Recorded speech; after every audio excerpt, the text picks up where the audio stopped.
Mainit ang sikat ng araw habang sakay ng jeep si Eman na papunta sa bahay ng kanyang lolo Agustin sa San Felipe. Isang liblib na bayan yon na ngayon pa lang niya mapupuntahan. Nasa tabi si Eman ng driver upang hindi siya magkamali sa bababaan niya. Hindi inaalis ni Eman ang mata niya sa daan na halos puro malalawak na palayan at talahiban ang kanyang nakikita. Napatingin si Eman sa driver nang sabihin nito na malapit na siya sa kanyang bababaan. Inihanda na niya ang kanyang sarili at niyakap ng mahigpit ang traveling bag na nasa kanyang hita. Makalipas lamang ang ilang sandali, huminto na ang jeep sa tabi ng isang lumang waiting shed na gawa sa kawayan at pawid. Binigyan si Eman ng instruction ng driver na maglakad lang ng diretso sa makipot na daan sa kaliwa ng waiting shed hanggang sa makarating na siya sa San Felipe. Sige po, maraming salamat po, Manong. Bumaba na si Eman at nagsimulang maglakad. Sinuyod niya ang sinabi ng driver. Makalipas ang halos kalahating oras na paglalakad sa ilalim ng matinding sikat ng araw, ay narating na niya ang lumang arko na may nakalagay na San Felipe. Nagtanong-tanong siya sa mga taong nakita niya kung nasaan ang bahay ng kanyang lolo Agustin. Dahil sa kilala ang lolo niya sa lugar na yon, ay hindi siya nahirapan na hanapin ang bahay nito. Huminto si Eman sa isang bahay na gawa sa kahoy at pawid. Nakatayo yon sa malawak na bakuran na may ilang punong nakatanim. Napangiti naman si Eman nang makita niyang lumabas ang isang matandang lalaki sa loob ng bahay. Bahagya itong nagulat nang makita siya. Mabilis siyang lumapit sa matanda at niyakap ito. Lolo Agustin! Lolo Agustin! Kumusta na po kayo? Aba, man, ikaw na ba yan, apo? Ako nga po, Lolo. Buti po't natatandaan niyo pa ako. Abay, syempre naman. Hindi ba't nandun ako sa bahay niyo nung nakaraang buwan? Sige na, pumasok ka, apo. Mainit dito sa labas. Doon na tayo magkwentuhan sa loob. Pumasok si Eman sa simple, ngunit may kalakihang bahay ni Lolo Agustin. Nalungkot siya nang mapagtanto na mag-isa itong naninirahan doon simula nang mamatay ang lola niya. Ilang taon na ang nakakalipas. Umupo si Eman sa mahabang upuan na gawa sa kawayan. Ipinatong niya ang dalambag sa sahig. Binuksan ni Lolo Agustin ang electric fan at itinapat yun sa kanya. Nagugutom ka ba, apo? Gusto mo bang ipaghain kita? Huwag na po kayo mag-abala, Lo. Busog pa naman po ako. Kumain po ako sa bus station bago po ako sumakay ng jeep kanina. Ganun ba? Binigla mo naman ako sa pagdalaw mo na ito. Abay, hindi ko to inaasahan, Eman. Mabuti't nahanap mo kagad ang bahay ko kahit hindi ka pa rito nakakapunta. Madali lang naman po magtanong eh. Saka, kilala po pala kayo rito. Naituro kagad po sa akin kung saan po ang bahay nyo eh. Nagpatuloy naman ang kumustahan ni na Eman at Lolo Agustin hanggang sa ipinunta ni Eman ang usapan sa totoong dahilan kung bakit siya naroon. Lolo, maiba po tayo. Kumusta po ang kalusugan nyo? Ang sabi kasi sa akin ni Mama na ospital daw po kayo noong nakaraang linggo dahil inatake daw po kayo sa puso. Sorry po kung kahit isa man sa amin wala rito nung nangyari yun. Ayos lang yun. Marami naman akong mababait na kapitbahay na tumulong sa akin eh. Pero huwag kayong mag-alala. Maayos na ako ngayon. Saka, inasahan ko na rin yun kasi matanda na ako. Hinihintay ko na lamang ang tamang oras para sumunod na ako sa Lola Marsing mo. Aba Lolo, wag naman po kayo magsalita ng ganyan. Mahaba pa po ang buhay nyo. Kailangan nyo lang po regular check-up at inumin po mga gamot nyo sa tamang oras. Hindi check-up at gamot ang kailangan ko, apo. Magsasayang lamang tayo ng pera sa mga bagay na yan. Ang totoo mas matagal na akong handa sa aking kamatayan. Ay nako Lolo, hindi pa po kayo pwedeng mawala. Ayaw nyo bang makita po ang magiging apo nyo sa akin? Abay gusto ko siyempre. Ay, paano yun mangyayari? Kung hanggang ngayon wala ka pa ring nobya. Aray, ang sakit niyo naman po magsalita, Lolo. Pero malay niyo po, dito ko makita sa San Felipe magiging girlfriend ko, o di ba? Ang ibig mo bang sabihin magtatagal ka rito, Apo? Opo, siguro mga 3 buwan po kung hanggang kailan ko po gusto. Aba teka, paano ang trabaho mo? Wala pong problema doon. Pwede ko naman pong gawin ang trabaho ko kahit saan Basta dala ko lang po ang laptop ko at meron pong internet connection. Teka, hindi ko maunawaan ang sinabi mo. Pero mabuti kung ganon. At oo nga pala, gamitin mo yung kwarto ng tatay mo rito. Malinis naman yon. Sa tingin ko kailangan mo muna magpahinga. Dahil alam ko na nakakapagod ang biyahe papunta rito. Hala, sige Apo, magpahinga ka na. Sumang-ayon si Eman sa sinabi ni Lolo Agustin. Tumayo siya at kinuha ang kanyang bag. Binuksan ni Lolo Agustin ang pinto ng isang kwarto na malapit sa kusina. Agad na bumungad kay Eman ang simple at maaliwalas na silid. Meron dong isang lumang kama na kasya ang isang tao. May maliit na aparador at isang lamesa sa tabi ng kama. Dito ka na matulog, Apo ha. Ito ang kwarto ng tatay mo. Hindi ko to masyadong ginalaw mula nang mawala siya. Wala akong binago rito. Pumasok si Eman at tumingin sa kabuuan ng silid. Ramdam niya ang presensya ng tatay niya sa silid na yon. Lumapit siya sa mesang may nakapatong na kahon. Binuksan niya yon at nakita ang mga lumang gamit. Isang notebook, isang kahoy na laruan, at isang lumang larawan ng kanyang ama nung bata pa ito. Mga gamit yan ng tatay mo nung bata pa siya. Yan na lang ang naitabi ko. Dahil ang iba nawala na nung bumaha rito. Tignan mo ang litrato ng tatay mo. Abay, kamukha mo siya. Ang tagal na po pala ng mga to, Lolo. Hindi ko na po maalala kung kailan ko huling nakita si tatay. Sa akin pagkakatanda 10 taon ka na nung mawala siya, Eman. Malapit na sanang umuwi ang tatay mo sa inyo. Pero hindi na siya nakabalik nang magtungo sa saguban. Matamang tinitigan ni Eman ang larawan ng kanyang ama na si Eliseo. Hindi niya napigilan ang pagpatak ng kanyang mga luha. Nilapitan siya ni Lolo Agustin at tinapik siya sa kanyang balikat. Mahirap talagang mawalan ng mahal sa buhay. Pero wag mong kalilimutan, Eman, Apo. Kahit nawala na siya, nandito pa rin ang kanyang mga alaala. Hinaplos ni Eman ang larawan at bumalik sa kanya ang mga alaala ng masayang panahon na kasama pa nila ang kanyang ama. Ngunit kasabay ng saya ay ang pait ng pagkawala nito. Lo, siguro kung buhay pa po si tatay, mas masaya po ako ngayon. Nakita niya sana na nakakapag-provide na po ako sa pamilya namin dahil sa trabaho ko ngayon. Maraming bagay ang hindi natin kayang baguhin, Eman. Pero ang malaga ay patuloy tayong mabuhay habang binibigyan tayo ng pagkakataon ng ating Panginoon. Tahimik na tumango si Eman. Iniwan na siya ni Lolo Agustin sa silid upang makapagpahinga na. Ngunit sa oras na yon ay nahirapan siyang makatulog dahil bumalik sa kanyang isipan ang misteryosong pagkawala ng kanyang ama. Madilim na nang magising si Eman. Bumangon siya at lumabas ng kwarto. Nakita niya si Lolo Agustin na nagbabasa ng dyaryo sa kusina. At nang nakita siya nito, ay ibinaba nito ang hawak at sinabi na hinihintay lang siya nitong magising upang makapaghapunan na sila. Umupo na si Eman at napangiti siya nang ihain ni Lolo Agustin ang sinigang na baboy. Isa kasi yun sa paborito niyang ulam.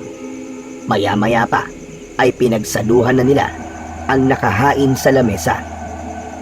Habang kumakain ay naalala ni Eman ang dahilan kung bakit siya pinapunta ng nanay niya sa San Felipe. Panay ang tingin niya kay Lolo Agustin habang nag-iipon ng lakas ng loob na sabihin dito ang nais niyang sabihin. Lolo, naisip ko lang po, bakit hindi na lang po kayo sumama sa akin sa Maynila? Mas maaalagaan po namin kayo ron. Taka, marami po dong ospital. Kung sakali na may mangyari na naman kagaya ng nangyari sa inyo noong nakaraang linggo. Napahinto si Lolo Agustin sa pagkuha ng sabaw at tumingin kay Eman. Ayoko, Apo. Hindi na. Dito na ako sa San Felipe tumanda. Kaya dito ko rin gustong mamatay. Pero Lolo, mag-isa lang po kayo rito. Sa Maynila kasi kasama nyo kami ni Mama saka ng iba ko pang mga kapatid. Hindi po kayo mahihirapan doon. Alam ko po na mahirap mag-isa, Lo. Nag-aalala rin po kami para sa inyo eh. Lalo na po si Mama. Tama na! Tama na, Eman. Hindi mo ako mapipilit sa gusto mo. Sa baryo na ito umiikot ang buhay ko.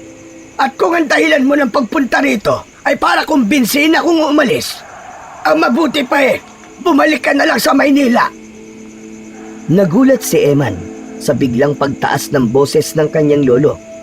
Teka Lo, teka. Wala naman po kaming masamang intensyon kung bakit mas gusto namin po na doon kayo sa Maynila. Ayaw lang po namin na mag-isa kayo rito. Sinabi ko ba sa'yo na nahihirapan ako? Maayos ang buhay ko rito. Kung nahihirapan ako, sana'y noon pa ako humingi ng tulong sa inyo. Hindi na sumagot si Eman. Ngunit hindi pa rin siya nawalan ng pag-asa na makukumbinsi niya si Lolo Agustin na iwanan ang San Felipe at sumama sa kanya pabalik sa syudad. Dahil sa walang telebisyon o kung anuman na pwedeng mapaglibangan, ay dumiretso na si Eman sa kwarto matapos ang hapunan. Hindi na rin niya tinangkang kausapin pa si Lolo Agustin dahil tila masama ang loob ng matanda sa kanya. Humiga siya sa lumang kama at tumingin sa kawalan. Pinilit ni Eman na pumikit, ngunit ang mukha ng kanyang lolo ang paulit-ulit na sumisiksik sa kanyang isipan. Naalala niya ang galit nito kanina sa hapagkainan at ang tinig nitong puno ng pagtanggi at matigas na paninindigan. Ay nako, bakit ba ang tigas ng ulo mo, Lolo? Para rin naman sa inyong kagustuhan namin na doon ka na lang sa Maynila. Tumayo siya mula sa kama at lumapit sa maliit na bintana ng kwarto. Mula roon, tanaw niya ang madilim na bakuran. Napailing siya habang pilit na iniintindi ang desisyon ng kanyang lolo. Kung nandito lang sana si Papa, baka siya makakumbinsi kay Lolo Agustin na umalis na rito sa San Felipe. Ilang minuto rin na nasa tabi ng bintana si Eman bago siya bumalik sa pagkakahiga. Kinalma niya ang kanyang sarili. Nais niyang matulog na lang dahil ramdam pa rin niya ang pagod sa halos 10 oras na biyahe niya mula Maynila papunta ng San Felipe. Hindi nakaramdam ng pamamahay si Eman at nakalipas ang ilang sandali ay bumigat na ang talukap ng kanyang mga mata. Hanggang sa tuluyan na siyang nilamon ng antok. Ngunit sa halip na katahimikan, isang kakaibang panaginip ang dumalaw sa kanya ng gabing yun. Sa panaginip ni Eman ay gabi at nakatayo siya sa gitna ng isang malawak na gubat. Ang paligid ay balot ng malaulap na usok na nagmumula sa lupa at ang hangin ay malamig at mabigat. Nasa harapan niya ang isang malaking puno ng balete. Ang mga nakalawit na baging sa paligid nito ay tila mga galamay na handang sumakal sa sinumang lalapit doon. Naglakad si Eman papalapit sa puno ng balete. Tila may kung anong puwersa ang humihila sa kanya. Nang makalapit siya roon, ay biglang yumanig ang lupa. Ang balete ay nagsimulang gumalaw. Nabiyak yon sa gitna, at mula roon ay unti-unting lumitaw ang mga nilalang na may nakakatakot na anyo. Malalaki ang mga mata ng mga yon, matutulis ang mga ngipin, at ang kanilang mga katawan ay balot ng nakakasulasok na itim na likido. Magkakasabay na lumabas ang mga yon sa gitna ng puno ng balete. Doon napagtanto ni Eman na mga aswang ang mga nilalang na yon. Sumugod ang mga aswang kay Eman. Humakbang siya paatras. Ngunit hindi niya maintindihan kung bakit bigla siyang natigilan. Hindi siya makagalaw at bumilis ang tibok ng kanyang puso. Hanggang sa mula sa kung saan ay lumitaw ang isang lalaking pamilyar ang muka. Si Eliseo, ang kanyang ama. Lumapit ito kay Eman na may hawak na isang makinang na espada na balot ng apoy. Inabot ni Eliseo ang espada kay Eman at nang mahawakan niya yon ay nakaramdam siya ng kakaibang lakas na dumaloy sa buo niyang katawan. Tumayo siya ng tuwid at ang takot ay napalitan ng tapang. Tumalon ang isang aswang papunta kay Eman. Inihanda naman ni Eman ang sarili sa pakikipaglaban at mahigpit niyang hinawakan ang espada. Ngunit bago pa makalapit ang aswang sa kanya, ay naputol na ang panaginip niya at bigla siyang nagising. Habol ni Eman ang kanyang paghinga nang magising siya. Tinignan niya ang kanyang kamay at inasahan na makikita roon ng espada. Ngunit wala naman yon. Naihilamos niya ang mga palad sa kanyang muka. Itinanong niya sa kanyang sarili kung meron bang ibig sabihin ang panaginip niyang yon. Tumayo si Eman mula sa higaan dahil hindi maalis ang bigat ng pakiramdam niya sa kanyang dibdib. Binuksan niya ang bintana upang sumagap ng sariwang hangin. Ang malamig na hangin ng gabing yon ang sumalubong sa kanya. Nakita niya ang bilog at maliwanag ang buwan na kahit paano ay nagbibigay ng liwanag sa kapaligiran. Sinubukan niyang pakalmahin ang kanyang sarili, ngunit biglang may umagaw sa kanyang pansin. Nakita ni Eman si Lolo Agustin na naglalakad sa labas ng bahay, palayo. May hawak ito na lampara at tahimik na naglalakad. Nagtaka naman si Eman kung saan pupunta ang lolo niya at anong gagawin ito sa labas ng ganung oras. Teka, si lolo yun ah. Saan naman kaya siya pupunta? Hindi na nagdalawang isip si Eman na sundan si Lolo Agustin. Mabilis siyang nagsuot ng tsinelas at lumabas sa kanyang silid. Nang makalabas siya ng bahay, ay dahan-dahan niyang sinundan si Lolo Agustin na noon ay papunta na sa masukal na bahagi ng San Felipe. Nagtatago si Eman sa likod ng mga puno sa tuwing hihinto si Lolo Agustin dahil natatakot siya na bigla itong lilingon. Habang naglalakad si Lolo Agustin, napansin ni Eman na ang direksyon nito ay papunta sa makapal na gubat na kanina lamang ay nasa kanyang panaginip, hanggang sa tuluyan na nilang narating ang loob ng malawak na kagubatan. Patuloy pa rin si Eman sa pagsunod kay Lolo Agustin. Hindi pa rin ito namalayan ang presensya ni Eman. Makalipas ang ilang minuto, ay huminto na sa wakas si Lolo Agustin. Nasa harap ito ng isang napakalaking puno ng balete. Hindi maaaring magkamali si Eman. Yun ang parehong balete na nakita niya sa kanyang panaginip. Hinilabutan siya ng matindi nang mapagtanto niya ang bagay na yon. Nagtago si Eman sa likod ng isang puno na ilang metro lang ang layo kay Lolo Agustin. Mula roon ay tahimik niyang pinanood si Lolo Agustin. Maya-maya lang ay inilapag nito ang lampara sa lupa at bigla itong lumuhod sa harapan ng puno ng balete. Narinig ni Eman ang boses ng kanyang lolo. Bumubulong ito ng mga salita na hindi niya maintindihan. Nagkaroon siya ng hinala na nagdadasal ito. Nagbigay yun ng kakaibang kilabot sa buo niyang katawan. Matapos magdasal ng kanyang lolo, ay nanlaki ang mga mata ni Eman nang may biglang inilabas na patalim ang lolo niya mula sa gilid ng pantalon nito. Kumislap ang talim nun sa liwanag ng lampara at mas lalong nagulat si Eman nang makita niyang sinugatan ni Lolo Agustin ang sariling palad gamit ang patalim na yon. Tumulo ang dugo nito mula sa kamay papunta sa lupa. Itinapat ni Lolo Agustin ang dumudugo nitong palad sa ugat ng balete at hinayaan itong pumatak ang dugo nito doon. Kinusot ni Eman ang mga mata niya nang makita niya na tila gumagalaw ang ugat ng mga sanga ng puno ng balete. Nakaramdam din siya ng mahinang pagyanig ng lupa na agad din na nawala. Pagkatapos nun ay tumayo na si Lolo Agustin. Kinuha nito ang lampara at nagsimulang maglakad pabalik sa direksyon ng bahay nito. Hindi muna gumalaw si Eman sa kanyang pinagtataguan. Nanatili siyang nakatayo at nakatingin sa puno ng balete. Pilit niyang pinoproseso ang nakita niya, pero wala siyang nakuwang kasagutan kung ano ang ginawa ni Lolo Agustin. Matapos lang ang ilang sandali, naglakad na rin si Eman palabas ng gubat. Pagkarating niya sa bahay ni Lolo Agustin, ay dumaan siya sa bintana ng kanyang kwarto upang hindi malaman ng kanyang lolo na lumabas siya at sinundan ito. Nang makapasok siya, ay agad niyang isinarado ang bintana at nahiga na.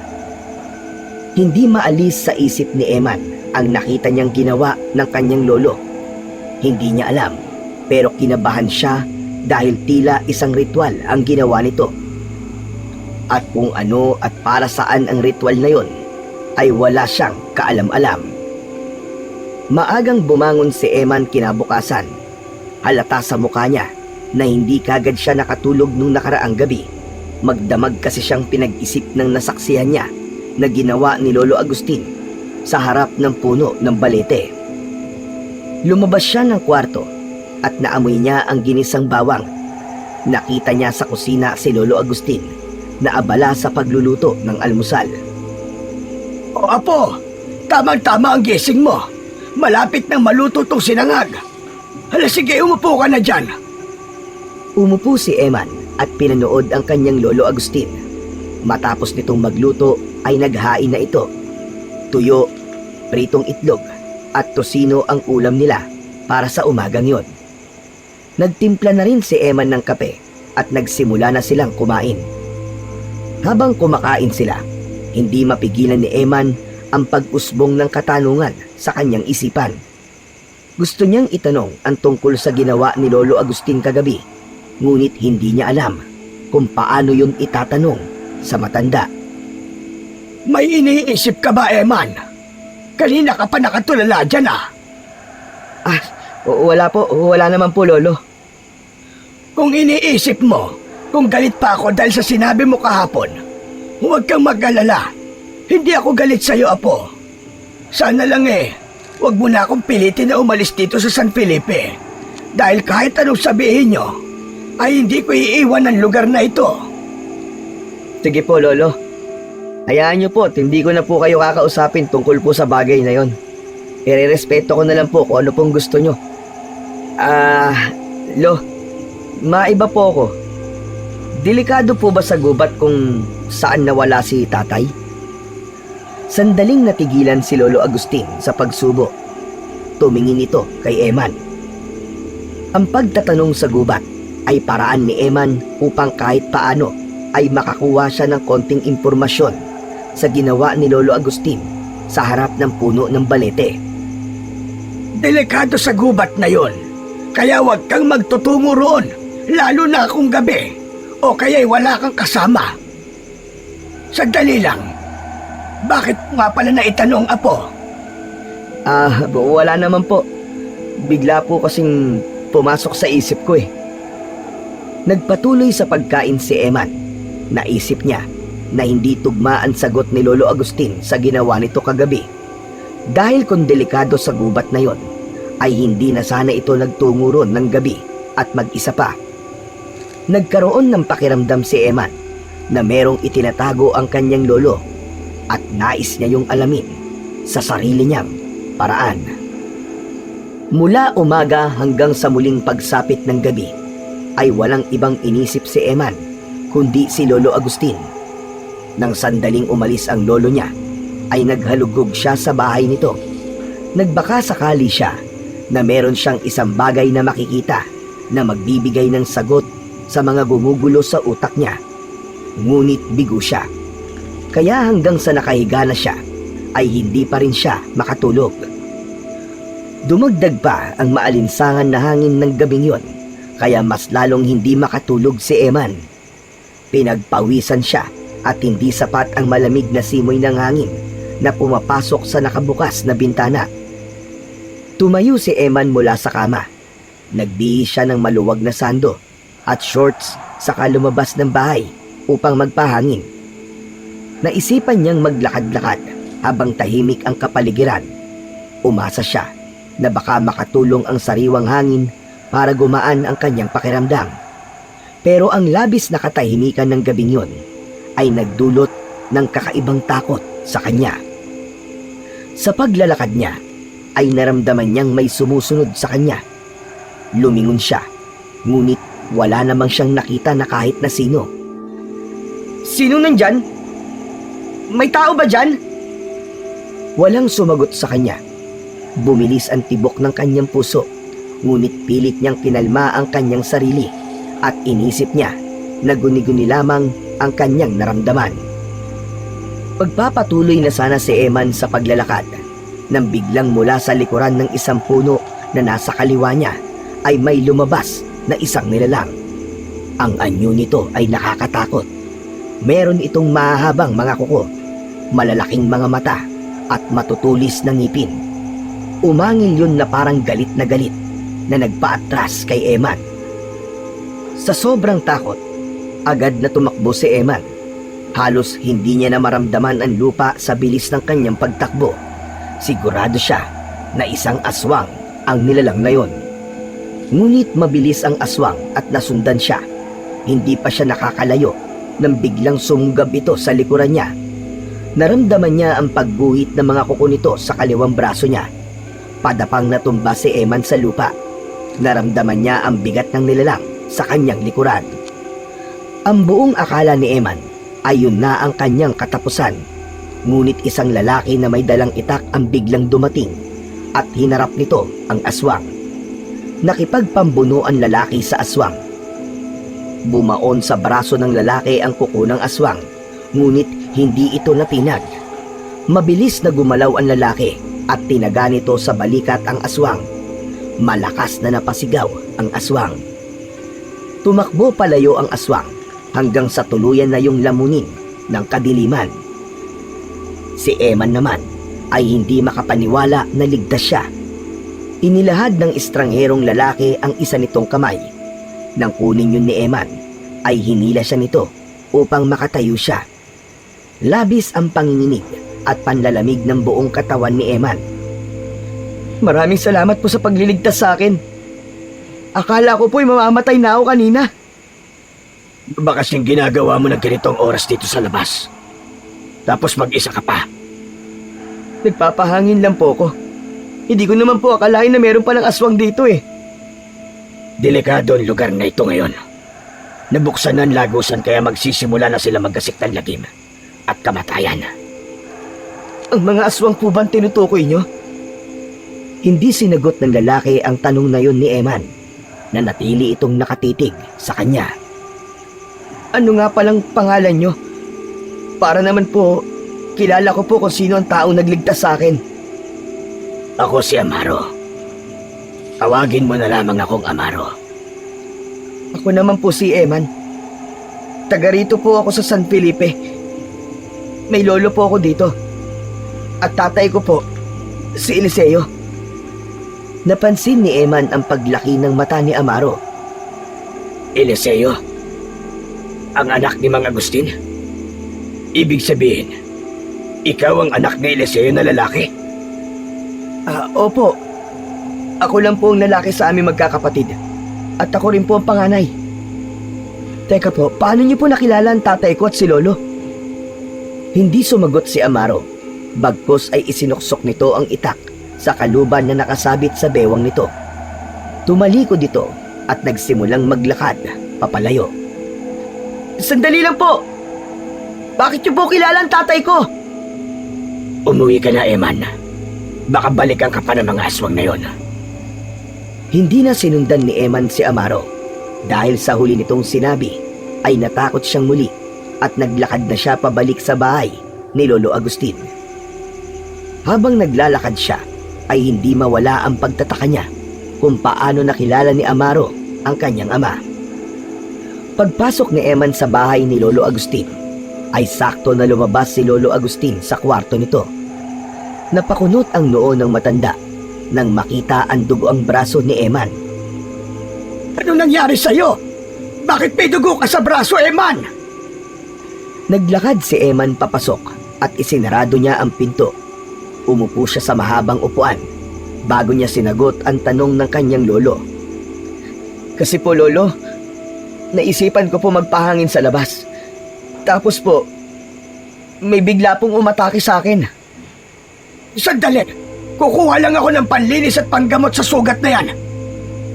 Nagmamadaling kinuha ni Lolo Agustin ang isang kahon na naglalaman ng bulak, alkohol at pambenda para sa mga sugat at iba't ibang klaseng tabletang mga gamot. Kumuha ito ng bulak at alkohol.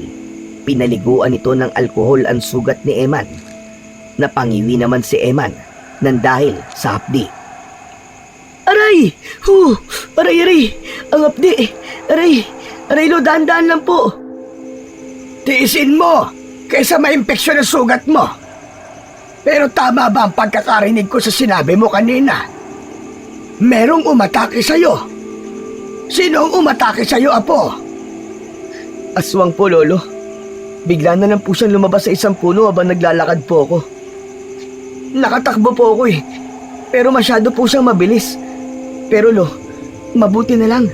May dumating po para iligtas ako. Siya po yung nagtaboy dun sa aswang. Aswang? Aba, Eman, imposible ang sinasabi mo. Matagal nang walang aswang dito sa San Felipe. Lo, totoo po ang sinasabi ko. Aswang po talagang umatake sa akin. Hindi. Imposible talaga eh. Baka nagkamali ka lang ng tingin sa umatake sa'yo dahil madilim. Lo, ako po mismo nakakita. Kaya sigurado po ako na aswang may kagagawa ng sugat ko na yan. At ang sabi po sa akin ng lalaki na tumulong sa akin, mag-ingat daw po ako. Sino ang lalaking yon? Amaro po ang pangalan niya. Kilala niya raw po ang tatay ko. Pero umalis po siya kagad. Hindi ko na po siya natanong na maayos eh. Amaro? Wala akong kilalang Amaro na kakilala ng iyong ama. Basta, aswang man o hindi ang umatake sa'yo, simula ngayon, Apo, ay hindi ka na maaaring lumabas tuwing gabi. Mahirap na. Baka maulit yung nangyari sa'yo ngayon. Tumango si Eman habang paulit-ulit niyang naaalala ang anyo ng nilalang na umatake sa kanya at ang misteryosong lalaking si Amaro. Hinayaan lang ni Eman si Lolo Agustin na linisin ang kanyang sugat. Maya-maya pa ay nilagyan na nito yun ng gamot at binalutan ng benda. Nang dahil sa pangyayaring yun, ay nadagdagan patuloy ang mga katanungan na gumugulo ng gusto sa isipan ni Eman. Nang sumunod na araw, matapos ang almusal, ay nagpaalam si Lolo Agustin kay Eman na magtutungo ito sa palengke. Naisipan ni Eman na sumama dahil wala naman siyang gagawin sa araw na yon. Pumayag naman si Lolo Agustin, kaya dalawa na silang nagtungo sa palengke ng San Felipe. Maya-maya pa ay naglakad na sila patungo sa palengke. Pagdating doon ay sumalubong sa kanila ang ingay ng lugar. Ang gustong lutuin ni Lolo Agustin ay ginataang kalabasa at sitaw. Bukod doon ay nais din itong magprito ng tilapia. Habang abala si Lolo Agustin sa pakikipagtawaran sa isang tindera ng tilapia, ay luminga sa paligid si Eman. Hindi sinasadyang nakita niya si Amaro sa di kalayuan. Nakatayo ito malapit sa isang tindera ng asin. Tahimik yun na nakatitig sa kanya. Agad na nagpaalam si Eman kay Lolo Agustin na meron lang siyang titignan. Hindi na hinintay ni Eman ang sagot ni Lolo Agustin at mabilis siyang naglakad papunta kay Amaro. Ngunit bago pa man siya makalapit sa lalaki, ay bigla itong naglakad palayo sa kanya. Hindi na siya nagdalawang isip na habulin ito. Amaro! Mga Amaro, sandali lang po! Hindi huminto si Mang Amaro. Patuloy lamang itong naglakad hanggang sa marating nila ang isang bahagi ng palengke na malayo sa mga tao at tindahan. Biglang huminto si Amaro at lumingon kay Eman. Bakit mo ako sinusundan? Gusto ko lang pong malaman, Mang Amaro, kung paano niyo po nakilala ang tatay ko. Ang totoo niya, Eman, matalik na kaibigan ko ang tatay mo. Matagal na kami magkakilala. At alam ko kung bakit nawala ang tatay mo. Parang tumigil ang mundo ni Eman sa kanyang narinig. Nanlamig ang buo niyang katawan. Ano pong ibig niyo sabihin? Alam niyo po kung nasan siya? Hindi ito ang tamang lugar para pag-usapan natin ang bagay na yan. May mga matang maaaring nakamasid at tenga na maaaring makarinig. Mamayang gabi, sa puno ng balete sa gubat, doon tayo mag-usap. Doon ko sasabihin ang lahat ng nalalaman ko tungkol sa tatay mo. Siguro nga ay oras na para malaman mo ang katotohanan at hindi ko na ito maaaring itago sa iyo, Eman. Bago pa makasagot si Eman, ay tumalikod na si Mang Amaro at naglakad palayo. Naiwan si Eman na tulala at naguguluhan. Napapitlag naman si Eman nang marinig niya ang boses ng kanyang lolo na tinatawag siya. Eman! Kung saan-saan ka pa nagpupunta, halika na, tapos na tayo. Uuwi na tayo nang mailuto ko na ang mga ito. Nagmadaling lumapit si Eman sa kanyang lolo, ngunit sa kanyang isipan ay naglalaro ang misteryo sa mga sinabi ni Amaro. Kinagabihan, hindi agad nakatulog si Eman. Desidido siyang makipagkita kay Amaro sa gubat, lalo na't sinabi nito na alam nito kung ano ang totoong nangyari sa kanyang ama. Bandang 11:00 ng gabi nang bumangon si Eman, alam niya na kapag ganong oras ay mahimbing na ang tulog ni Lolo Agustin. Nagsuot siya ng jacket at kinuha niya ang kanyang cellphone na gagamitin niyang flashlight. Upang makasiguro, sumilip muna siya sa kwarto ni Lolo Agustin. Nakita niya na mahimbing nang natutulog ang kanyang lolo. Tahimik na lumabas ng bahay si Eman at ingat na huwag makalikha ng kahit na anong ingay. Pagkarating sa labas, huminga siya ng malalim at nagsimulang maglakad patungo sa gubat kung saan naroon ang puno ng balete.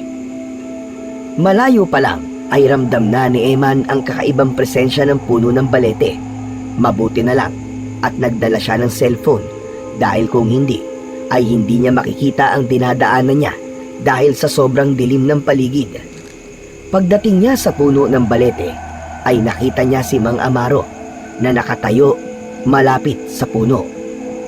Malaki ang hakbang na lumapit si Eman kay Mang Amaro. Mabuti't dumating ka. Ang akala ko ay babaliwalain mo mga sinabi ko sa iyo kanina. Ayoko na po magpaligoy-ligoy. Ano po ang alam niyo sa tatay ko?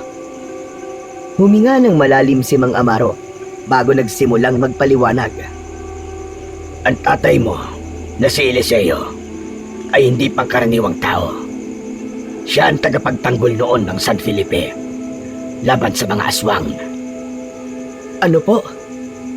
Paano pong tagapagtanggol?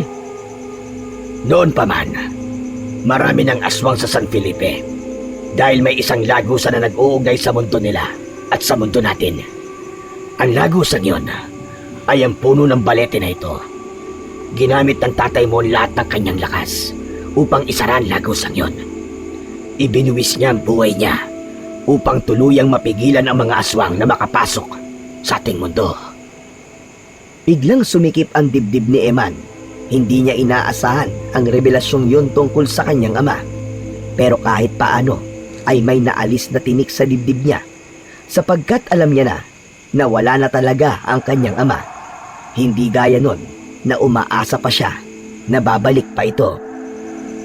Kung ganun po, patay na po pala talaga ang tatay ko. Tama ka, Eman. Isinakripisyo niya ang sarili niyang buhay upang maisarado ang lagusan dahil kailangan ng isang buhay upang ito ay maselyuhan. Ngunit ngayon, muling nagbukas ang lagusan na yon. Pero, paano po ito nabuksan? Ang akala ko ba'y naisarado na ito dati ng tatay ko? Ang iyong lolo Agustin, nilinlang siya ng panaginip na nagsasabing ang ritual na ginawa niya sa puno ng balete ang magbabalik sa buhay ng mahal niyang asawa. Pero ang totoo, ang ritual na yon ang muling magbubukas sa lagusan. Nanlaki ang mga mata ni Eman sa kanyang narinig. Bumalik sa alaala niya ang ritual na ginawa noon ni Lolo Agustin sa mismong harap ng puno ng balete. Hindi ko alam kung sino ang makapangyarihang aswang na nanlinlang sa lolo mo, Eman. Ngunit isang bagay ang sigurado ko. Kapag sumapit ang paparating na kabilugan ng buwan at naging pula ang kulay ng buwan, tuluyan na magbubukas ang lagusan. At kapag nangyari yun, hindi na natin ito maisasara kailanman. Wala bang paraan, Mang Amaro, upang pigilan ng tuluyang pagbubukas ng lagusan? May paraan na, ngunit hindi ito madali. Kailangan mo sundan ang yapak ng iyong ama. Ikaw ang magiging bagong tagapagligtas ng San Felipe laban sa mga aswang. Ano? Ako po? Teka, bakit naman ako? Yun ay dahil ikaw ang nag-iisang anak na lalaki ni Eliseo. Nasa dugo mo ang kakayang harapin ang mga aswang. Ikaw lang ang may kakayang muling isara ang lagusan. Ngunit kakailanganin mo ng lakas, tapang at pananalig sa sarili. Pero, paano po yun, Mang Amaro? Hindi ko po kaya makipaglaban sa mga aswang. Wala akong alam sa pakikipaglaban. Isa lang po ako normal na tao. Walang sino man ang ipinanganak na handa para sa ganoong gawain, Eman. Pero nasa dugo mo ang lakas ng iyong ama. At meron akong isang bagay na maaaring makatulong sa'yo. Sandaling lumayo si Amaro at nagtungo ito sa isang malaking bato sa hindi kalayuan. Mula sa likod ng malaking bato ay inalabas nito ang isang espada na natatakpan ng makapal na tela. Dahan-dahan itong inalis ang tela at sa unang pagkakataon ay nasilayan ni Eman ang isang malaking espada na sa unang tingin ay alam niyang matalas at mabigat. Ang hawakan nito ay yari sa matibay na uri ng bakal. Bumalik si Amaro sa harapan ni Eman at doon niya nakita ng mas malapit ang espada. Kinilabutan siya nang maalala niya kung saan niya yon unang nakita. Teka, ang espada na yan, nakita ko na yan sa panaginip ko. Isa yan sa patunay na ikaw talaga nakatakda na magmay-ari ng espadang ito. Hindi ito ordinaryong espada, Eman. Ito ang naging sandata ng iyong ama nung nakikipaglaban pa siya sa mga aswang. Pinanday ito ng mga diwata ng kagubatan. Nilikha nila ito upang maging sandata laban sa mga aswang. Hindi makapaniwala si Eman habang nakatingin sa espada. Tanging ang karapat-dapat lamang, Eman, ang makakapagpalabas ng tunay na kapangyarihan ng espada. At sigurado ko na ikaw yun, dahil anak ka ni Eliseo. Inabot ni Amaro ang espada kay Eman. Sa umpisa ay nag-aalangan pa si Eman, ngunit kinuha rin niya yon. Nang mahawakan niya ang espada, naramdaman niya ang kakaibang init at lakas na tila dumaloy sa kanyang mga kamay patungo sa kanyang buong katawan. Teka, sandali. Ano po itong nararamdaman ko? Bakit parang may malakas na enerhiyang dumadaloy sa aking katawan? Yan ang lakas ng espada, Eman. Ngunit tandaan mo, hindi sapat ang hawakan lamang ito. Kailangan bukal sa puso mo ang pagtanggap ng responsibilidad bilang tagapagligtas ng buong San Felipe.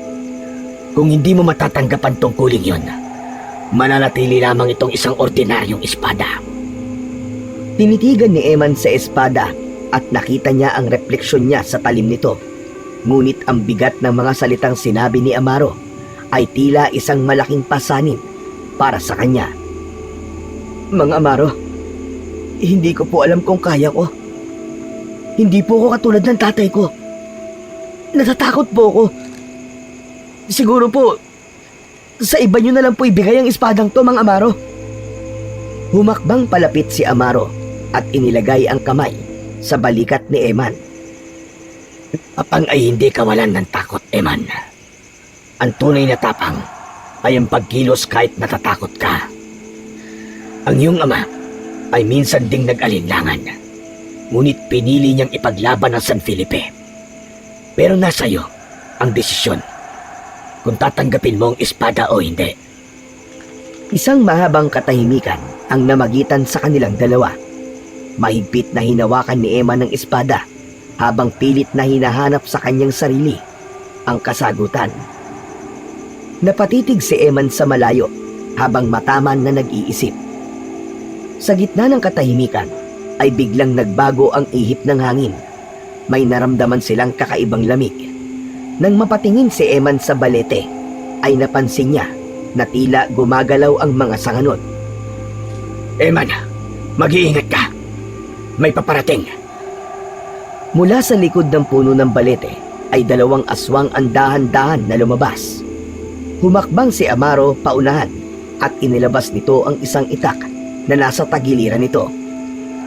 Eman, sige, gamitin mo ang espada. Hindi pa man nakakagalaw si Eman nang biglang sumugod ang isang aswang. Sa hindi niya maipaliwanag na pangyayari, ay biglang gumalaw ng kusa ang katawan niya. Itinaas niya ang espada at isinanggayon sa matutulis na kuko ng aswang na muntik nang bumaon sa kanyang balat. Malakas niyang itinulak ang aswang na naging dahilan upang matumba ito sa lupa. Sumugod rin ang isa pang aswang. Umiwas si Eman sa pag-atake nito at matagumpay niyang nahiwa ng espada ang balikat ng aswang na nag-iwan ng malalim na sugat. Malakas na umatungal ang aswang ng dahil sa sakit, ngunit hindi ito umatras. Sa bawat galaw ni Eman ay merong bumubulong sa kanyang isipan. Isang boses na nagtuturo sa kanya kung paano niya gagamitin ang espada. Ang kanyang mga pag-atake ay naging mabilis at ang bawat hampas niya ng espada ay eksaktong tumatama sa katawan ng dalawang aswang. Pakiramdam ni Eman ay biyasa na siya sa pakikipaglaban, kahit yun pa lang ang unang beses na ginawa niya yon. Sumugod ng sabay ang dalawang aswang, ngunit mas handa na si Eman. Ang unang aswang ay pinabagsak niya sa pamamagitan ng isang mabilis na hiwa sa binti nito. Ang pangalawa naman ay tinamaan niya sa dibdib na naging dahilan upang ito ay umatras. At sa huli, tumakas ang dalawang aswang na duguan at sugatan. Tumakbo ang mga yon patungo sa madilim na bahagi ng kagubatan. Hingal na hingal si Eman habang nakatayo at hawak ang espada. Hindi niya maipaliwanag ang kanyang nararamdaman. Halo-halong gulat, takot at hindi maipaliwanag na kasiyahan. Ang galing! Paano ko po nagawa yun? Lumapit si Amaro sa kanya habang may ngiting nakapaskil sa labi nito. Sinasabi ko naman sa'yo, ang espada na yan ay hindi basta-bastang sandata, Eman. Tanging ang tunay na tagapagligtas lamang ang maaaring maglabas ng ganong kapangyarihan mula riyan. Ikaw ang pinili ng espada at ipinakita mo kanina kung bakit ikaw talaga ang karapat-dapat. Nagawa mong gamitin ng espada kahit wala kang ginawang pagsasanay. Ibig sabihin, ikaw at ang espada ay iisa. Napatitig si Eman sa espada. Ang liwanag nito ay tila humihinga na parang sinasabi sa kanya na siya ang nararapat na maging bagong tagapangalaga nito.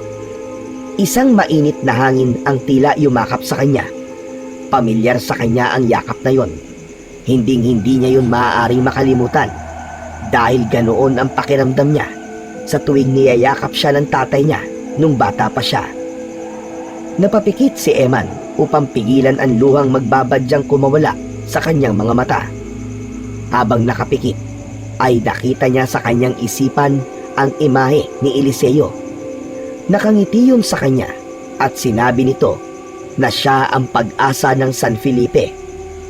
Bago ito nawala, ay sinabi nito na huwag siyang mag-alala dahil palagi itong nasa tabi niya. Bumukas ang mga mata ni Eman. Muli siyang tumitig sa espada na sa sandaling yun ay parang mas maliwanag pa kesa kanina. Napabuntong hininga siya at tumingin kay Amaro na tahimik na nakatingin sa kanya.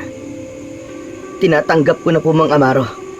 Tinatanggap ko po ng bukal sa aking puso ang pagiging bagong tagapagligtas ng San Felipe laban sa mga aswang. Isang ngiti ng kasiyahan at pag-asa ang lumitaw sa muka ni Mang Amaro. tumango ito bilang pagtugon.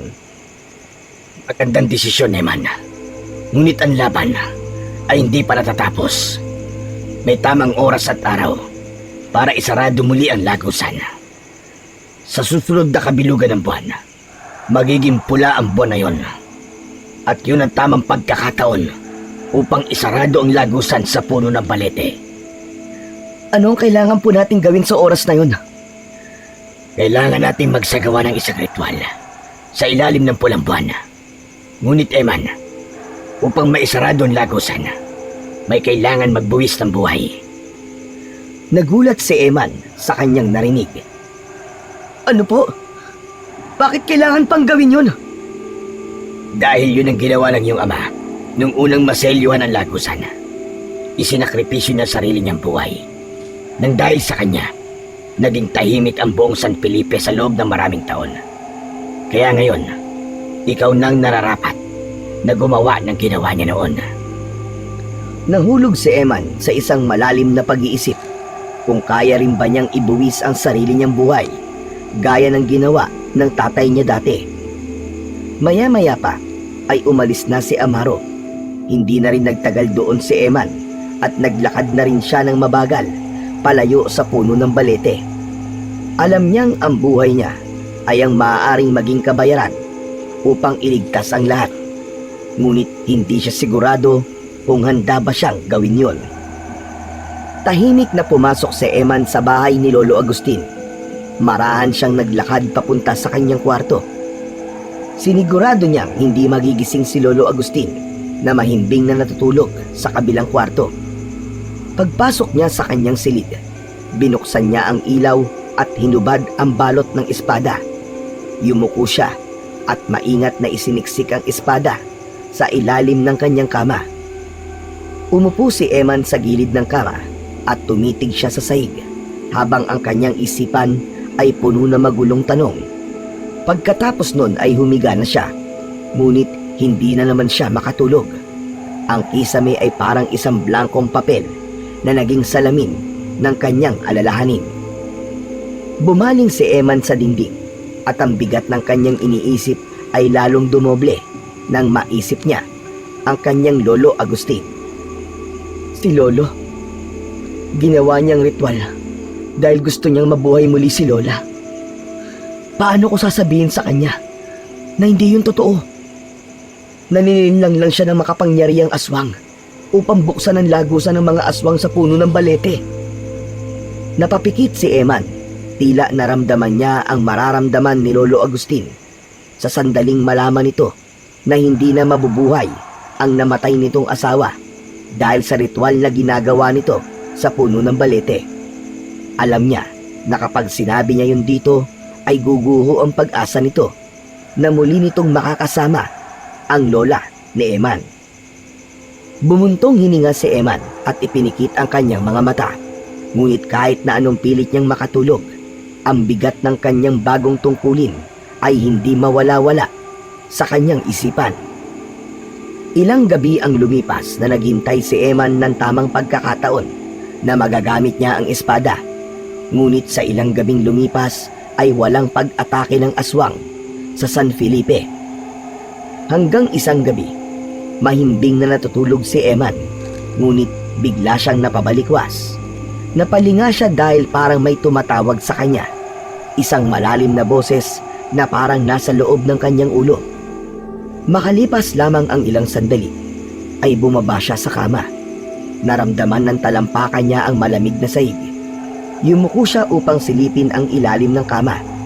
Nagulat siya nang makita ang espada. Bahagyayong nagliliwanag. Tila hinila si Eman ng espada. Nanginginig ang kanyang kamay nang abutin niya yon. Nang mahawakan niya ang espada, ay parang may kidlat na dumaan sa kanyang isipan at naging isang malinaw na imahe ang kanyang nakita. Isang bahay sa dulong bahagi ng baryo. Nasa loob nun ay may isang pamilya na nagtatago habang isang aswang ang pilit na sinusubukang makapasok sa bahay ng mga ito. Ang sigaw ng pamilya na yon, nang dahil sa takot, ay parang karayom na tumutusok sa kanyang puso. Hindi maaari. kailangan ko silang tulungan. Hinila ni Eman ang espada palabas ng ilalim ng kama at tahimik na lumabas ng bahay. Sinundan niya ang bulong ng espada na naging gabay niya kung saan siya dapat magtungo. Nakarating si Eman sa harapan ng isang bahay na may katamtamang laki. Nakabukas ang pinto nun at mula sa loob ay narinig niya ang mga sigaw. Nagsimula ng tumulo ang pawis niya, pero pinilit niyang panatilihing matatag ang kanyang kalooban. Pumasok si Eman sa loob ng bahay at nakita niya ang isang malaking aswang. Nakaharap ito sa isang aparador na pilit nitong binubuksan.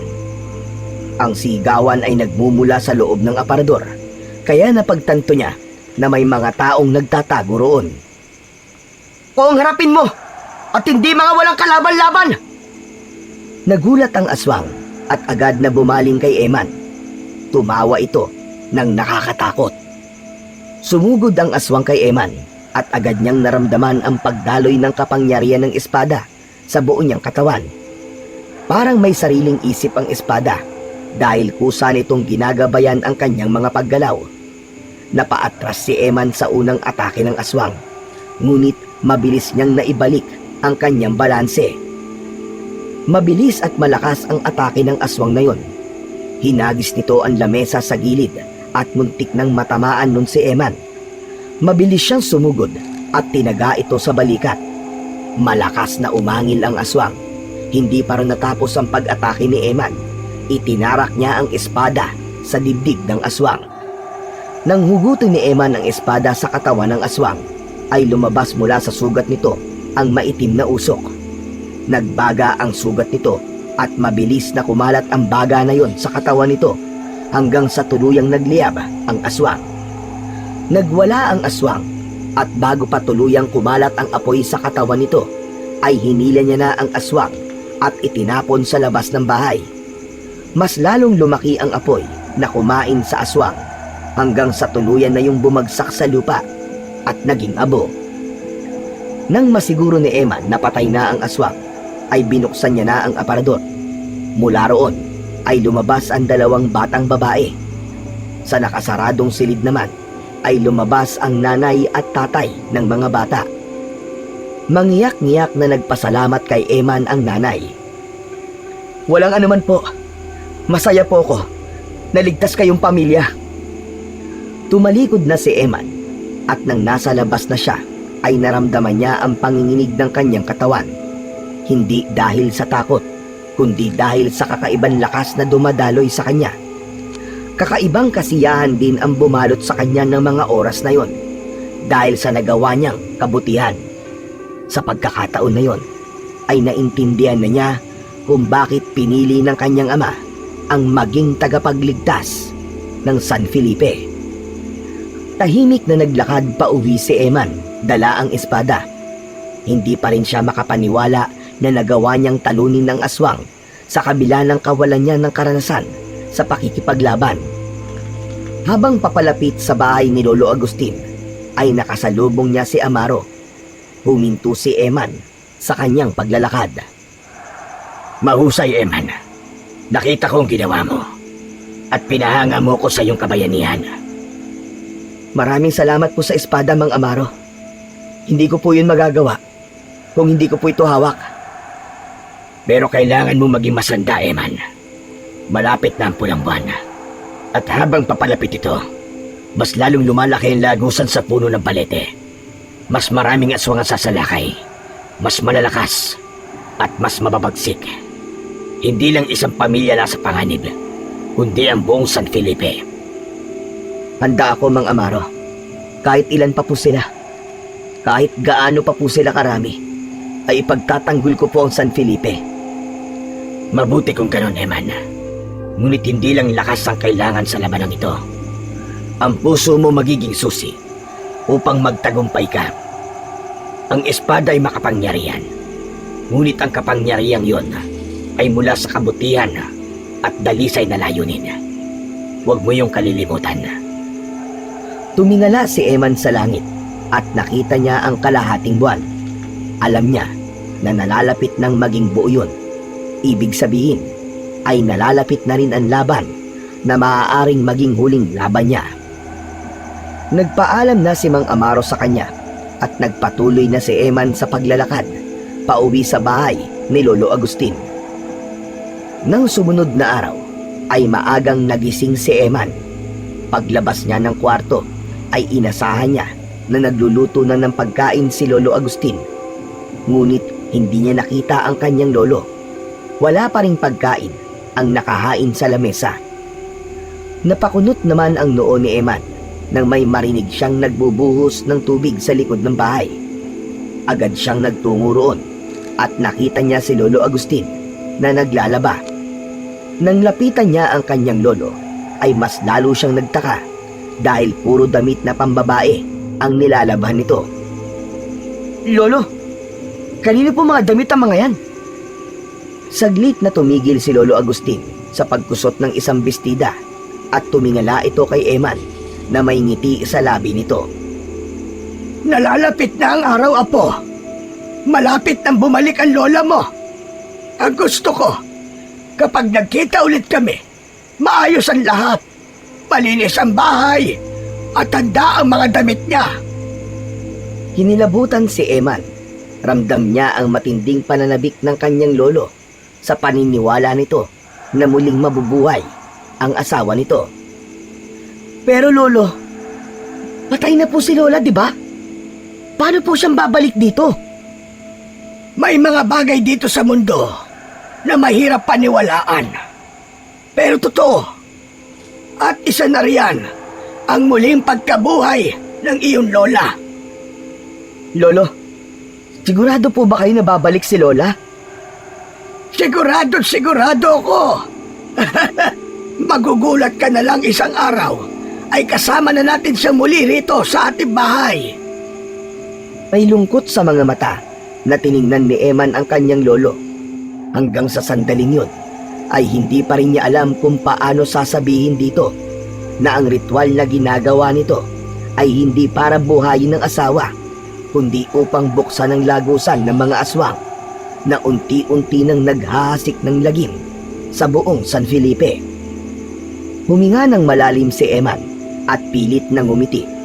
Naisip niyang suportahan na lang muna ang kanyang lolo sa kung ano ang nais nitong paniwalaan.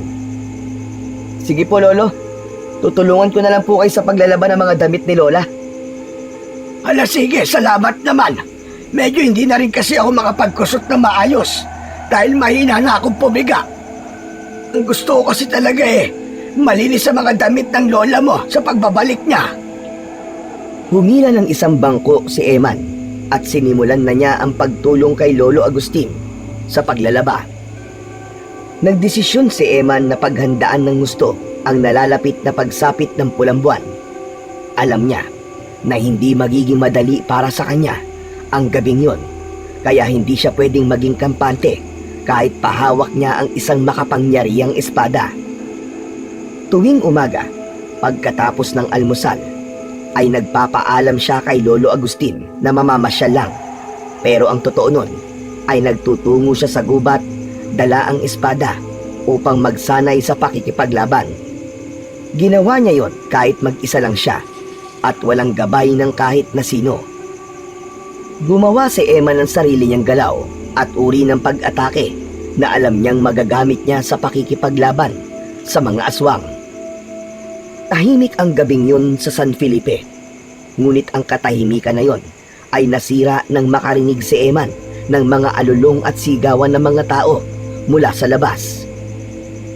Napabalikwas si Eman mula sa kanyang pagkakahiga. May kilabot na bumalot sa kanyang buong katawan. Agad niyang kinuha ang espada mula sa ilalim ng kama.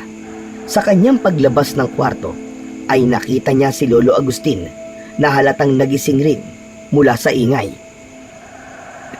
Saan ka pupunta? At saan mo nakuha ang espadang yan? "Saka na po ako magpapaliwanag, Lolo. Mukhang sumasalakay na po ang mga aswang."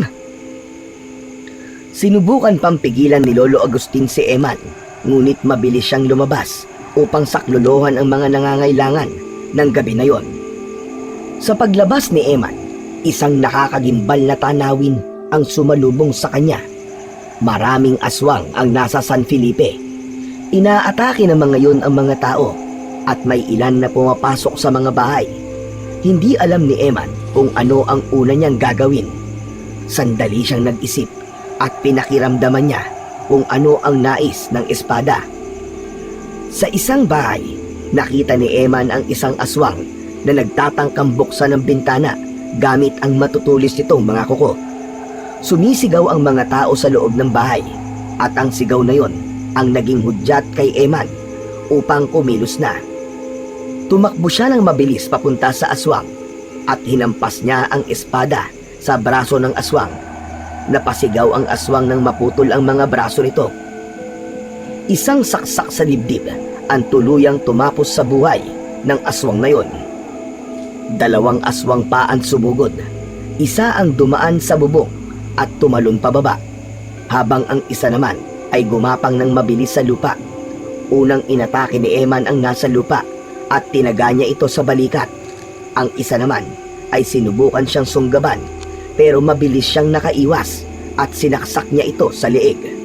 Malakas niyang hinila pataas ang espada at naputol ang ulo ng aswang. Paluhod itong bumagsak sa lupa at napakapit pa sa kanyang paa. Hanggang isang boses ang narinig ni Eman mula sa kung saan. Eman! Sa kanan mo! Nakita ni Eman ang isa pang aswang na paparating. Mabilis niyang iniharang ang espada upang salagin ang atake nito. Sa gilid ng kanyang mata, nakita niya si Amaro na dumating, dala ang isang matalim na itak. Sa isang mabilis na galaw, tinaga ni Amaro ang aswang na nasa harapan ni Eman. Mabilis na itinarak ni Eman ang espada sa tiyan ng aswang. Napakahusay mo na makipaglaban, Eman. Magsasalita pa sana si Eman, pero 5 aswang ang sabay-sabay na sumugod. Ang unang aswang na umatake ay sinalubong ni Eman. Mabilis niyang inikot ang espada at tinaga ito sa tagiliran. Sumugod agad ang pangalawa, subalit biglang tumalon si Eman upang iwasan ang matutulis nitong mga kuko. At sa ere, pinaikot niya ang espada at tumama iyon sa likod ng aswang. Samantala, si Mang Amaro naman ay 3 aswang ang kaharap. Ang bawat hampas at saksak ng itak nito ay tumatama sa iba't ibang bahagi ng katawan ng mga aswang. Sa pagkakataon na yon, ay tinulungan na ni Eman si Mang Amaro na patayin ang 3 aswang. Sa tulong ng kanyang makapangyarihang espada, ilang saglit lang ay isa-isa nang bumagsak ang mga aswang sa lupa. Hanggang sa nakita nila na ang mga natitirang aswang ay tuluyan ng umatras at tumakbo. Takot na takot ang mga yon kay Eman. Sige lang, umatras na kayo at huwag na kayong babalik pa. Hindi nyo kayang talunin ang bagong tagapagligtas sa San Felipe. Nang wala na ang mga aswang, ay huminga ng malalim si Eman. Ramdam niya ang bigat ng laban, ngunit nanatili siyang matatag. Lumapit si Mang Amaro sa kanya at tinapik siya sa balikat. Magaling ang ginawa mo, Eman. Marami ka na iligtas ngayong gabi. Di pa po tapos ang laban, Mang Amaro. Alam ko pong babalik pa sila. Tama ka. Pero ngayon, alam nilang hindi na nila basta-basta makukuha ang San Felipe dahil meron na itong bagong tagapagligtas. Sa di kalayuan, si Lolo Agustin ay tahimik na nakamasid mula sa bintana ng kanilang bahay. Hindi ito makapaniwala sa ipinakitang husay at tapang ni Eman sa pakikipaglaban sa mga aswang. Pagbalik ni Eman sa kanilang bahay, matapos ang laban sa mga aswang, ay agad niyang nakita si Lolo Agustin na nakaupo sa sala. Bitbit ni Eman ang kanyang espada na basang-basa sa dugo ng mga aswang. Dama niya ang bigat ng tensyon sa loob ng bahay. Tumingin sa kanya si Lolo Agustin habang ang mga mata nito ay puno ng katanungan at pagtataka. Man, kailangan mo magpaliwanag sa akin. Paano ka natuto makipaglaban ng ganon? At saan mo nakuha ang espadang yan? Tahimik na umupo si Eman sa harapan ng kanyang lolo. Ibinaba niya ang espada sa mesa at marahang tumingin sa kanyang lolo. Lolo Agustin, ang espada po na ito ay pagmamay-ari po ni tatay. Si tatay po, isa po siyang lihim na tagapagtanggol ng San Felipe laban sa mga aswang. Ano ba sinasabi mo? Lolo Agustin, isinakripisyo po ni tatay ang buhay niya para maisarado ang lagusan ng mga aswang sa puno ng balete. Lo, ang puno po ng balete na yon, doon niyo po ginagawang ritual para sa asawa niyo, hindi ba? Sandali. Paano mo nalaman ang tungkol sa ritual at ang puno ng balete sa gubat? Oo, na magiging masakit ang susunod na sasabihin ko. Pero kailangan niyo po ito malaman ngayon, Lolo. Ang ritual po na ginagawa niyo, hindi po yun para buhayin si Lola. Nilinlang ka po ng isang makapangyarihang aswang sa panaginip niyo. Dahil ang totoo po, ang ritual na yun ay upang buksan ang lagusan ng mga aswang. Kaya simula po ng gawin niyong ritual, ay nagkaroon muli ng mga pag-atake ng mga aswang dito sa San Felipe. Tumayo si Lolo Agustin, nagpalakad-lakad dito. Halatang natuliro ito sa mga sinabi ni Eman. Hindi! Hindi totoo yan! Ang panaginip ko, malinaw na sinabi niya sa akin na maibabalik ang asawa ko kapag ginawa ko ang ritual na yun! Edit lang kanila, Lolo. Ang ritual po na yun ang nagbukas muli sa lagusan ng mga aswang sa puno na yun. Halos hindi makahinga si Lolo Agustin sa kanyang narinig. Tumitig ito kay Eman habang may galit sa mga mata. Paano mong nalaman ang lahat ng ito, Eman? Sino nagsabi sa'yo? Hindi na po mahalaga kung paano ko po nalaman ang lahat ng to, Lolo. Ang mahalaga po ay tanggapin niyo po na hindi na mabubuhay muli si Lola. Palayain niyo na po siya. Hayaan niyo na po manahimik ang kaluluwa niya. Sinungaling ka! Hindi kita pakikinggan! Hindi ko matatanggap ang mga sinasabi mo! Agad na pumasok si Lolo Agustin sa kwarto nito at malakas na isinarado ang pintuan. Naiwan namang mag-isa si Eman sa sala. Alam niya na nasaktan niya si Lolo Agustin sa mga sinabi niya. Ngunit napagtanto niya na yun ang tamang gawin kesa umasa ang kanyang lolo sa isang bagay na hindi naman mangyayari. Isang umaga, nagkita sina Eman at Mang Amaro sa gubat upang makapag-usap. Sa pagkakataon na yon, ay nakilala na si Eman sa San Felipe. May mga narinig pa siya na sinabi ng matatanda na si Eman ay kagaya ng isang hindi kilalang tagapagligtas noon sa buong San Felipe. Walang kaalam-alam ang mga tao na anak si Eman ng tagapagligtas na tinutukoy ng mga ito. Ilang araw na lang at ang pulang buwan ay darating na. Lahat ng aswang ay mas lalakas. Ang lagusan ay tuluyang magbubukas, Eman. Maganda ka sa gabing yun. Dahil doon natin susubukang isarado ang lagusan. Isang pagkakataon lamang ang meron tayo. Kaya hindi tayo dapat magkamali. At hindi natin yung dapat sayangin. Inihahanda ko na po ang sarili ko para sa pagdating ng pulang buwan. Pero Mang Amaro, hindi pa rin po ako kinakausap ni Lolo Agustin mula nang sabihin ko po sa kanyang katotohanan. Nanilinlang lang siya ng aswang. Hindi niya matanggap na hindi na po mabubuhay si Lola. Hayaan mo muna siya, Eman. Mahirap tanggapin ang ganoong katotohanan. Lalo na kung buong puso kang umasa. Kailangan niyang iproseso ang lahat. Ngunit darating din ang araw na maiintindihan niya mga sinabi mo. Tumahimik si Eman. Isang malalim na paghinga ang pinakawalan niya bago muling nagsalita. Mang Amaro, nakahanda po akong isakripisyo ang buhay ko. Gaya ng ginawa ng tatay ko noon para maisarado ang lagusan ng mga aswang. Sigurado ka ba sa desisyon mo, Eman? Tandaan mo na kapag ginawa mo yun, ay hindi ka na makakabalik pa dito sa mundo nating mga tao. Opo, sigurado po ako, Mang Amaro. Kung yun lang po ang natatanging paraan para mailigtas ang San Felipe, gagawin ko. Yun ang ginawa ng tatay ko. Isa siyang tagapagligtas. At ngayon, nasa akin ang responsibilidad na ipagpatuloy ang sinimulan niya na kailangan kong tapusin. Napuno ng respeto ang mukha ni Mang Amaro habang tinitingnan si Eman.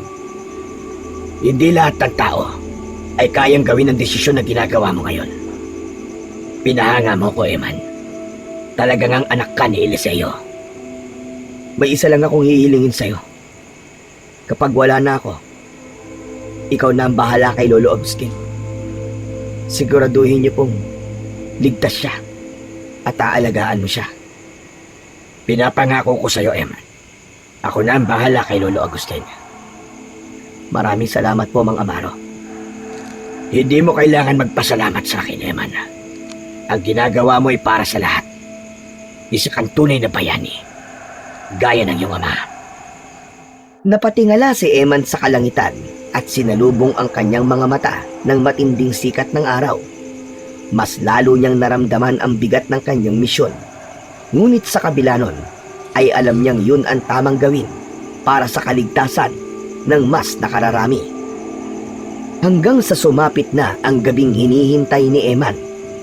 Sa pagtingin niya sa kalangitan, ay nakita niya ang bilog na buwan. Ngunit ang nakapalibot na liwanag doon ay kulay pula. Nakakakilabot, parang dugo. Humigpit ang hawak niya sa espada habang naglalakad siya patungo sa gubat. Pagdating ni Eman sa bukana ng gubat, ay nakita niya si Mang Amaro. May dala itong malaking bayong na may laman na kung ano-anong gamit. Dumating na ang pulang buwan. Wala nang atrasan ito, Eman. Ito na ang hinihintay natin. Nakahanda ako, Mang Amaro. Kung gayon, tara na. Kailangan natin maisagawa ang ritual bago sumapit ang 12:00 ng ating gabi. Sabay silang naglakad papasok sa gubat. Habang papalapit sila sa puno ng balete, ay naramdaman ni Eman ang bigat ng paligid. Pagdating nila sa harap ng puno ng balete, ay inilapag ni Mang Amaro ang bayong sa lupa. Tumikhim ito at tumingin kay Eman. Magsisimula na ako, Eman. Kailangan nating isagawa ang ritual bago pa tuluyang magbukas ang lagusan na ito. Inilabas ni Amaro mula sa bayong ang mga gamit, mga kandilang itim, isang mangkok ng asin, langis na pangritual, at isang piraso ng anting-anting na gawa sa matandang kahoy. Eman, ikaw ang magbabantay sa paligid.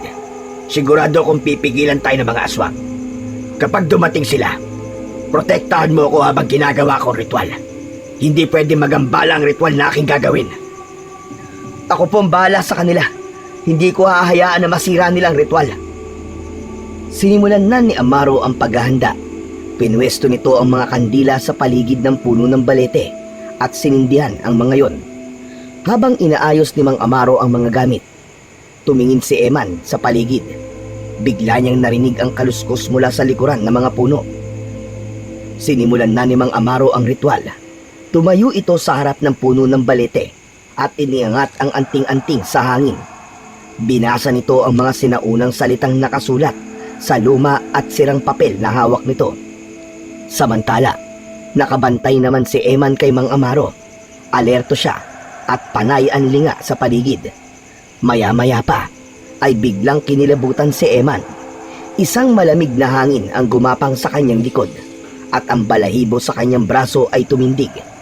Napansin niyang parang gumagalaw ang mga anino sa paligid ng puno ng balete na para bang may mga mata na nakatingin sa kanila mula sa dilim.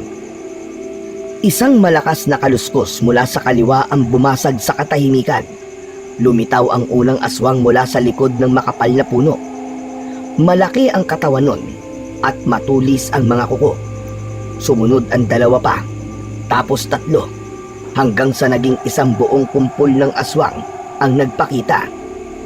Ang ilan sa mga yon ay gumagapang sa lupa na parang mababangis na hayop. Sa isang iglap, sumugod ang unang aswang. Ang matatalas nitong kuko ay sumunggab kay Eman. Umatras siya ng mabilis, sabay hampas ng espada. Tumama yon sa leeg ng aswang. Bumagsak ang katawan nito sa lupa, ngunit hindi na siya nagkaroon ng pagkakataon upang magpahinga. 2 pang aswang ang sumugod mula sa magkabilaang panig. Umikot si Eman at halos magkasabay na tumama ang talim ng espada sa katawan ng 2 aswang na agad na ikinamatay ng mga yon. Hindi kayo makakalapit! Hindi niyo mapipigilan ang ritual! Habang nakikipaglaban si Eman, ay patuloy lang si Mang Amaro sa pagsasagawa ng ritual. Ang hangin sa paligid ng puno ng balete ay lalong bumigat at ang lupa ay tila humihinga. Ang liwanag ng pulang buwan ay mas naging matindi. 3 aswang ang magkakasabay na sumugod kay Eman. Tumakbo siya at tumuntong sa isang ugat ng puno ng balete. Mula roon ay tumalon siya ng mataas upang salubungin ang mga aswang. Tumama ang espada sa braso ng isang aswang. Mabilis niyang sinaksak sa leeg ang isa pa at ang isa naman ay hinati niya ang katawan sa 2. Ngunit tila hindi nauubos ang mga aswang. Sa bawat aswang na napapatay ni Eman ay tila mas marami ang dumarating. Talagang desidido ang mga yon na pigilan sila ni Mang Amaro.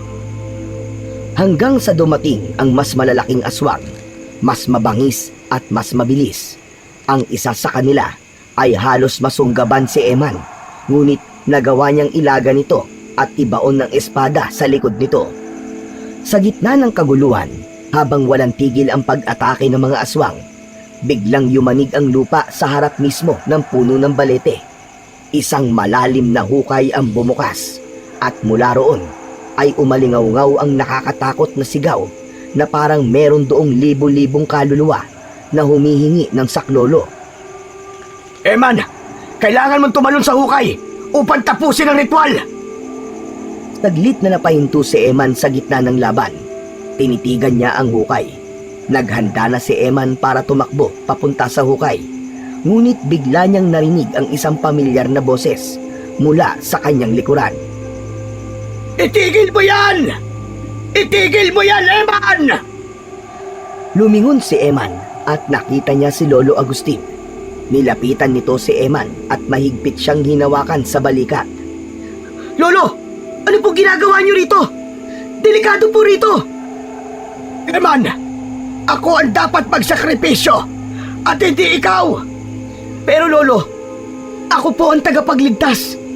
Ako may tungkulin na gawin ito. Bata ka pa, Apo. Marami pang pwedeng mangyari sa'yo. Kontento na ako sa mga nangyari sa buhay ko. Panahon na para makasama ko ang mahal kong asawa sa kabilang buhay. At isa pa, ako ang dahilan kung bakit nabuksan ang lagusan. Kaya ako ang dapat gumawa nito. Ako ang dapat magsakripisyo. Kailangan kong itama ang aking nagawang pagkakamali. Inilit ni Eman na pigilan ang kanyang lolo, ngunit itinulak siya nito palayo sa hukay. Tumakbo si Lolo Agustin papunta sa hukay. Nang umabot ito sa gilid ng hukay, ay saglit itong tumingin kay Eman at ngumiti. Saka ito tumalon, papasok sa hukay. Nang nilamon si Lolo Agustin ng hukay, ay biglang hinigop ng hukay ang mga aswang sa paligid. Tila naging isang napakalaking imbudo ang hukay na yon para sa mga aswang. Tumakbo si Eman papunta sa gilid ng hukay habang umiiyak, ngunit nahawakan siya ni Amaro at hinila palayo. Eman, tapos na ang ritual. Wala ka na magagawa pa. Nang wala ng aswang sa paligid, ay agad na sumarado ang hukay at ang pulang buwan ay unti-unting bumalik sa normal. Napaupo si Eman sa lupa habang ang mga luha niya ay tuloy-tuloy na dumaloy mula sa kanyang mga mata. Lolo, bakit niyo ginawa yun? Bakit kayo? Eman, ginawa niya yun dahil mahal ka niya. At yun ang gusto niyang gawin para protektahan ka. Ngunit hindi maialis ni Eman ang bigat sa kanyang puso. Sa kabila ng tagumpay nila, ramdam niya ang matinding kawalan. Hinayaan lang ni Mang Amaro si Eman na magluksa. Nang kumalma na si Eman, ay muli siyang tumayo habang hawak ang makapangyarihang espada. Eman, tapos na ang lahat. Wala nang lagusan. Ligtas na ang San Felipe. Nagtagumpay tayo. Sigurado ako na kung nasaan man ang iyong ama, ay ipinagmamalaki ka niya. Ganon din ang lolo mo. Opo, tama kayo. Tapos na. Pero ano ang kapalit? Buhay ni Lolo Agustin. Wala na ang lolo ko, Mang Amaro. Eman, alam kong masakit. Pero may dahilan kung bakit hindi ikaw ang nagsakripisyo ng buhay para sa lagusan. Gaya ng sinabi ng iyong lolo, marami pang pwedeng mangyari sa buhay mo. Tama ka, Mang Amaro.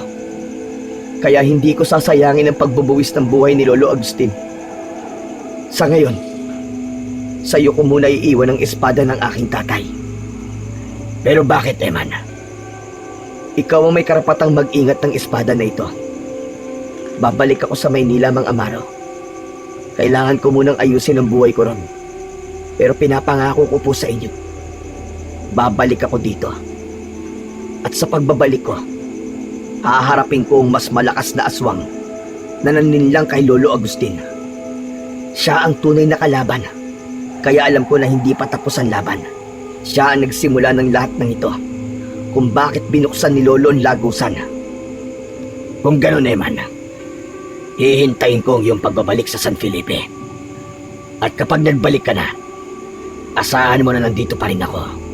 Sasamahan kita hanggang sa kahuli-huli ang laban mo bilang pagtanaw ng utang na loob sa lahat ng ginawa ni Eliseo noon para sa akin. Tumango si Eman at pilit na ngumiti. Inabot na niya kay Mang Amaro ang espada at nagsimula na siyang maglakad palayo. Sa huling pagkakataon, nilingon ni Eman ang puno ng balete. Pakiramdam niya ay isa yung bantayog ng lahat ng sakripisyong ginawa ng kanyang tatay at ng kanyang lolo. Lolo, tatay, pinapangako ko, babalik po ako dito upang tapusin ang laban. Hindi ko sasayangin ang sakripisyong ginawa niyo. Nagpatuloy si Eman sa paglalakad. Nang nasa bukana na siya ng gubat, ay sandali siyang huminto nang may malamig na hangin na yumakap sa kanya. Pinikit niya ang kanyang mga mata at muling napaluha dahil ramdam niya na ang tatay at lolo niya ang yumakap sa kanya ng mga sandaling yon.